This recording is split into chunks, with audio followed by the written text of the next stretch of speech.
that is problematic for us to operate as a civil society? Well, the first thing that I look at is the date of the tapes. It's remarkable that we are pulling tapes that you've gone into the archives and we're looking at the year 2000. I think people are entitled to evolve their thoughts over 18 years. The second thing that I think is quite remarkable here is that we're talking about racial division and what sows racial division. I think the fact that every time I'm invited onto this network, I'm being asked to dispute another black person. The black community is broken up in general, and I don't want to partake in any of that. We're just ending a weekend where 71 black people were shot in Chicago, 13 of them killed, and we're not talking about that.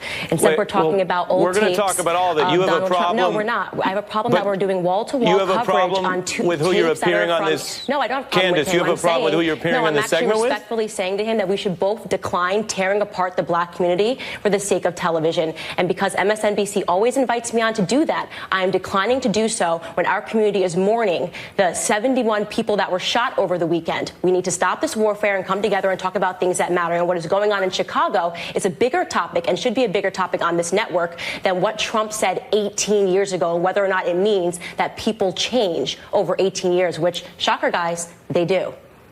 Well, I'm going to have the professor respond, but I have to respond on behalf of myself. You knew what you were invited to discuss, and we're happy you're here. It's very important to me in this show that we have these conversations and invite a lot of people of all perspectives. If there's a problem with that, I think you knew what the invite was to begin with. Professor Dyson, your thoughts? Well, look, we're dealing with a person who has not only radically emboldened the prospects of bigotry in this country, the resurgent, recrudescent hate that he has articulated. If you can't beat him, coin him. So he opposes Pat Buchanan on the one hand when it's to his own political advantage, and then subsequently when the real beliefs emerge from Mr. Trump, we see that his vicious animus toward black people, gay people, Mexicans, Muslims, women, and the like is a kind of cornucopia of hate that has been brashly articulated by a man of manifest lack of serious coherence, chaotic intelligence, and the lack of an ability to really express himself by not only pulling upon the strands of history, but refusing to take into consideration what's going on today. So I think in one sense, if we're going to talk about if we're going to be honest about Donald Trump, he has not helped black people. He has not enabled African-American people to move forward. He's riding a crest and a wave of economic prosperity put in place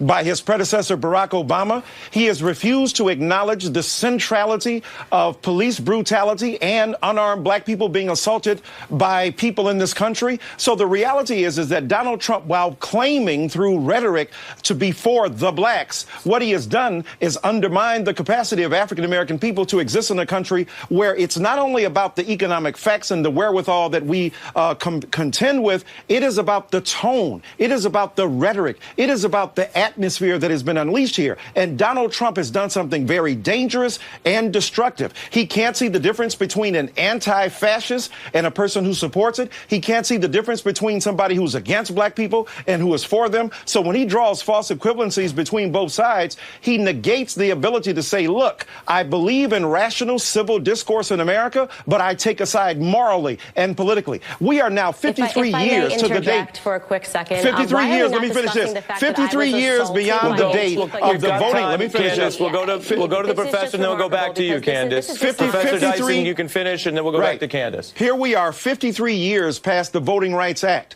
We've seen the resurgence of an attempt to nullify and destroy that black vote. We've seen attempts to somehow circumnavigate around black political citizenry and agency. So all I'm saying is, if we're concerned about black people, we've got to be concerned about poverty, inequality, lack of access to education, plus the kinds of sorts of violence that we see directed toward black people in this country. Candace, go ahead. Sorts of violence as being directed towards black people. Am I black? I'm curious if I'm black because I'm a black conservative and I am not hearing anything that is said about the fact that about 25 white Democrats assembled to kick me out of a restaurant yesterday to throw water and to throw eggs at me because I am a conservative that supports Donald Trump. The very same Donald Trump, okay? The very same Donald Trump that has not Obama. Obama did not do this. It's because President Trump has been slashing regulations and it has brought this economy to a place it has never been at, okay? We have unemployment that's an all-time low for both women. You brought up women, you brought up gays, you brought up black people. Unemployment is at an all-time low across the board. You guys refuse to acknowledge the truth that we are doing better. You want to talk about fascists? Antifa attacked me. This is an all-white gang that attacked me and attacked an all-black police force in Philadelphia, okay? And they claim to be fighting racism. How is it plausible, Professor, that you allow this to happen to your community because you've decided that because we are ideologically conservatives, you are okay with this? You're okay with the resurgence of the Democrats? I haven't said a word. Don't cut me off. I haven't said a word. You just said a lot of words. I didn't say a word. Actually, if somebody was counting, I said nothing about you. Now you're cutting me off. I said nothing about you. No.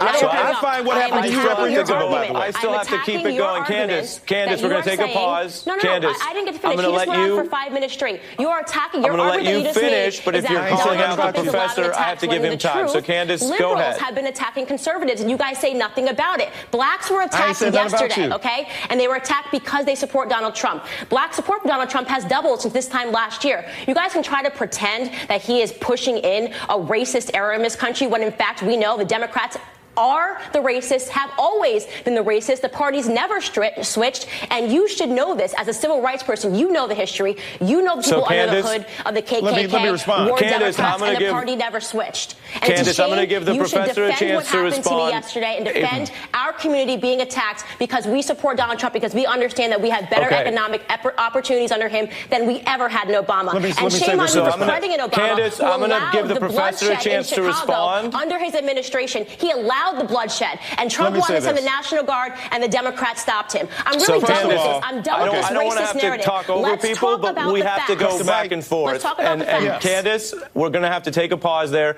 Couple things. You're making a personal attack on the other guests, so I have to give them a chance to respond. Let me respond. First of all, I also have to say, and Professor, I'm going to go back to you. I also have to say the topic of this discussion that we have tried and perhaps are failing on live television to discuss is Trump policy. The incident that you're referring to yesterday is not necessarily this topic. It's a Democrat policy. And so we'd have to gather more information. Go up to them. It's so I'm going to go to the Democrat professor.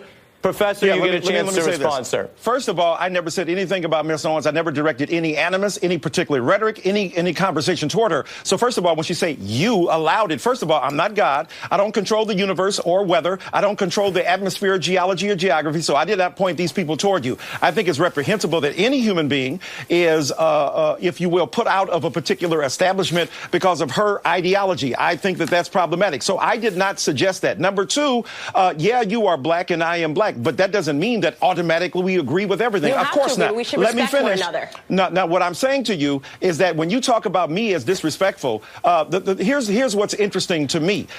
You have come on here and, like Donald Trump, reduce everything to narcissistic self-preoccupation and articulation of your. Let me finish. What you're saying here. So now, what happens to Black America happens to you. So Black people are reduced to what? Can you, Ari? Can I finish my point? I didn't jump on her. Can I finish my point?